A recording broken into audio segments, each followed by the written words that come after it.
Her her my YouTube family, आप लोगों का स्वागत है रजनी रोहित सिंह यूट्यूब चैनल पे। क्या आप लोगों को पता है कि आज से मां अन्नपूर्णा का महाव्रत शुरू हो रहा है। मार्गशीर्ष मास के शुक्ल पक्ष पंचमी से यह व्रत शुरू होता है और मार्गशीर्ष शुक्ल षष्ठी को समाप्त होता है। यह उत्तमोत्तम व्रत 17 दिनों का होता है और कई भक्त 21 दिन तक भी पालन करते हैं। आप लोगों के यहाँ यह व्रत होता है? अगर होता है तो कमेंट बॉक्स में ज़रूर कमेंट करें। माँ अन्नपूर्णा माता की कथा हम आज आप लोगों को सुनाएंगे। एक समय की बात है, काशी निवासी धनंजय की पत्नी का नाम लक्षणा था। उसे अन्य सब सुख प्राप्त थे, केवल निर्धनता ही उसके दुख का एकमात्र कारण था। यह दुख उसे हर समय सताता रहता कि एक दिन सुलक्षणा पति से बोली, स्वामी आप कुछ उद्यम करो तो काम चले। इस प्रकार कब तक चलेगा? सुलक्षणा की बात धनंजय के मन में बैठ गई और वह उसी दिन विश्वनाथ शंकर जी को प्रसन्न करने के लिए बैठ गया और कहने लगा, हे देवाधिदेव विश्वेश्वर, मुझे पूजा पाठ कुछ आता नहीं है, केवल आपके भरोसे बैठा हूँ। इतनी विनती करके वह 2-3 दिन भूखा प्यासा बैठा रहा। यह देखकर भगवान शंकर ने उसके कान में अन्नपूर्णा अन्नपूर्णे अन्नपूर्णे इस प्रकार 3 बार कहा। यह कौन है, क्या है, कह गया। इसी सोच में धनंजय पड़ गया कि मंदिर से आते ब्राह्मणों को देखकर पूछने लगा, पंडित जी अन्नपूर्णा कौन है? ब्राह्मण ने कहा, तू अन्न छोड़ बैठा है सो तुझे अन्न की ही बात सूझती है?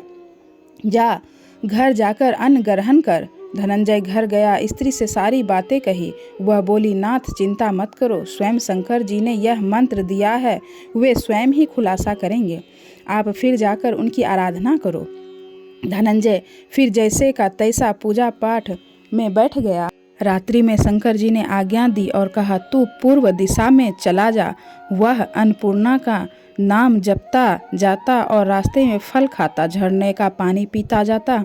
इस प्रकार कितने ही दिनों तक चलता गया। वहाँ उसे चांदी सी चमकती वन की शोभा देखने में आई। सुंदर सरोवर देखने में उसके किनारे कितनी ही अप्सराएं झुंड बनाए बैठी थी। एक कथा सुनती और सब मिलकर अन्नपूर्णे इस प्रकार बार बार कहती थी। यह अगहन मास की उजेली रात्रि थी और आज से ही व्रत का आरंभ था। जिस शब्द की खोज करने वह निकला था वह उसे वहां सुनने को मिला। धनंजय ने उसके पास जाकर पूछा, हे देवियों, आप यह क्या करती हो? सब उसने कहा, हम सब माँ अन्नपूर्णा का व्रत करती हैं। धनंजय ने पूछा, व्रत पूजा करने से क्या होता है? यह किसी ने किया भी है? इसे कब किया जाए? कैसा व्रत है और कैसी विधि है? कृपया कर आप हमें विस्तार से बतलाएं। वह कहने लगी, इस व्रत को सब कोई कर सकते हैं। 21 दिन तक के लिए 21 गांठ का सूत लेना चाहिए। 21 दिन यदि यह व्रत ना हो सके तो 1 दिन उपवास करें। यह भी ना बने तो केवल कथा सुनकर प्रसाद ले निराहार रहकर कथा कहें। कथा सुनने वाला कोई ना मिले तो पीपल के पत्तों को रख सुपारी या घृत कुमारी वृक्ष के सामने कर दीपक को साक्षी कर सूर्य, गाय, तुलसी या महादेव को बिना कथा सुनाए मुख में दाना ना डालें। यदि भूल से कुछ पड़ जाए तो 1 दिवस फिर उपवास करें। व्रत के दिन क्रोध ना करें और झूठ ना बोलें। धनंजय बोला, इस व्रत के करने से क्या होगा? वह कहने लगी, इसके करने से अंधे को नेत्र मिले, लूल्हे को हाथ मिले, निर्धन को धन और बांझिन को संतान मिले, मूर्ख को विद्या आए। जो कामना से व्रत करे माँ उसकी इच्छा पूर्ण करती है। तब धनंजय ने बोला, बहनों, मेरे पास तो धन नहीं है, विद्या नहीं है, कुछ भी तो नहीं है। मैं तो दुखिया ब्राह्मण हूँ, मुझे इस व्रत का सूत दोगी? तब वो औरतों ने कहा कि हाँ भाई, तेरा कल्याण हो, हम तुम्हें अवश्य देंगे यह सूत। व्रत का सूत ले। धनंजय ने व्रत किया, व्रत पूरा हुआ। तभी सरोवर में से 21 खंड की स्वर्ण सीढ़ी हीरा मोती जड़ी हुई प्रकट हुई। धनंजय जय अन्नपूर्णा अन्नपूर्णा कहता जाता था। इस प्रकार कितनी ही सीढ़ियां उतर गया तो क्या देखता है कि करोड़ों सूर्य से प्रकाशमान अन्नपूर्णा का मंदिर है।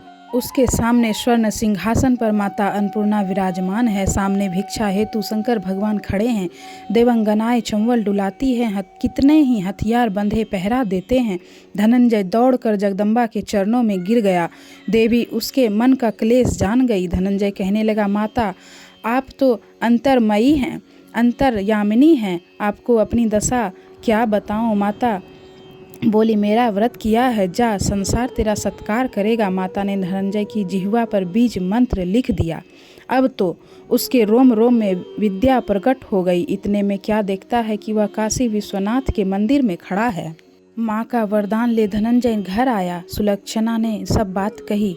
माता जी की कृपा से उसके घर में संपत्ति उमड़ने लगी। छोटा सा घर बहुत बड़ा गिना जाने लगा। जैसे शहद के छत्ते में मक्खियाँ जमा होती है, उसी प्रकार अनेक सगे संबंधी आकर उसकी बड़ाई करने लगे। कहने लगे, इतना धन और इतना बड़ा घर, सुंदर संतान नहीं तो इस कमाई का कौन भोग करेगा। सुलक्षणा से संतान नहीं है, इसलिए तुम दूसरा विवाह करो। अनिच्छा होते हुए भी धनंजय को दूसरा विवाह करना पड़ा और सती सुलक्षणा को सौत का दुख उठाना पड़ा। इस प्रकार दिन बीतते गए। फिर अगहन मास आया। नए बंधन से बंधे पति से सुलक्षणा ने कहलाया कि हम व्रत के प्रभाव से सुखी हुए हैं, इस कारण यह व्रत छोड़ना नहीं चाहिए। यह व्रत माता जी का प्रताप है जो हम इतने संपन्न और सुखी हैं। सुलक्षणा की बात सुनकर धनंजय उसके यहाँ आया और व्रत में बैठ गया। नई बहू को इस व्रत की खबर नहीं थी। वह धनंजय के आने की राह देखती रही थी। दिन बीतते गए और व्रत पूर्ण होने में 3 दिवस बाकी थे कि नई बहू को खबर पड़ी। उसके मन में ईर्ष्या की ज्वाला दहकने लगी थी। सुलक्षणा के घर आ पहुंची और उसने वहां भगदड़ मचा दी। वह धनंजय को अपने साथ ले गई। नए घर में धनंजय को थोड़ी देर के लिए निंद्रा ने आ दबाया। उसी समय नई बहू ने उसका व्रत का सूत तोड़कर आग में फेंक दिया। अब तो माता जी का कोप जाग गया। घर में अस्कमात आ गई। सब कुछ जलकर खाक हो गया। सुलक्षणा जान गई और पति को फिर अपने घर ले आई। नई बहू रूठ कर पिता के घर जा बैठी। पति को परमेश्वर मानने वाली सुलक्षणा बोली, नाथ घबराना नहीं, माता जी की कृपा अलौकिक है। पुत्र को पुत्र हो जाता है पर माता को माता नहीं होती। अब आप श्रद्धा और भक्ति से आराधना शुरू करो, वह जरूर कल्याण करेगी। धनंजय फिर माता के पीछे पड़ गया। फिर वही सरोवर सीढ़ी प्रकट हुई। उसने माँ अन्नपूर्णा कहकर वह उतर गया। वहाँ जा माता जी के चरणों में रुदन करने लगा। माता प्रसन्न हो बोली, यह मेरी स्वर्ण की मूर्ति ले, उसकी पूजा करना, तू फिर सुखी हो जाएगा। जा, तुझे मेरा आशीर्वाद है। तेरी स्त्री सुलक्षणा से श्रद्धा से मेरा व्रत किया करे, उसे मैंने पुत्र दिया है। धनंजय ने आंखें खोली तो खुद को काशी विश्वनाथ के मंदिर में खड़ा पाया। वहां से फिर उसी प्रकार घर को आया। इधर सुलक्षणा के दिन चढ़े और महीने पूरे होते ही पुत्र का जन्म हुआ। गांव में आश्चर्य की लहर दौड़ गई। इस प्रकार उसी गांव के निसंतान सेठ के पुत्र होने पर उसने माता अन्नपूर्णा का मंदिर बनवा दिया। उसमें माता जी धूमधाम से पधारी, यज्ञ किया और धनंजय को मंदिर के आचार्य का पद दे दिया गया। जीविका के लिए मंदिर की दक्षिणा और रहने के लिए बड़ा सुंदर सा भवन दिया। धनंजय स्त्री पुत्र सहित वहां रहने लगा। माता जी के चढ़ावे में भरपूर आमदनी होने लगी। उधर नई बहू के पिता के घर डाका पड़ा, सब लुट गया। वो भीख मांग कर पेट भरने लगे। सुलक्षणा ने यह सुना तो उन्हें बुला भेजा, अलग घर में रख लिया और उन्हें अन्न वस्त्र का प्रबंध कर दिया। धनंजय, सुलक्षणा और उसका पुत्र माता जी की कृपा से आनंद से रहने लगे। माता जी ने जैसे उनके भंडारे भरे वैसे सबके भंडारे भरे। व्रत के दिन आहार में व्रती को निम्न खाद्य पदार्थों का सेवन करना चाहिए: मूंग की दाल, चावल, जौ का आटा, अरबी, केला, आलू, कंदा, मूल, दाल का हलवा। इस व्रत में नमक का सेवन नहीं किया जाता है। तो अगर आप लोगों के यहाँ पे यह व्रत होता है तो आप लोग यह व्रत जरूर करें। अन्नपूर्णा माता की जय, काशी विश्वनाथ की जय। आप लोगों को मेरी वीडियो अच्छी लगे तो एक लाइक जरूर करें। हर हर महादेव। अन्नपूर्णा माता की जय।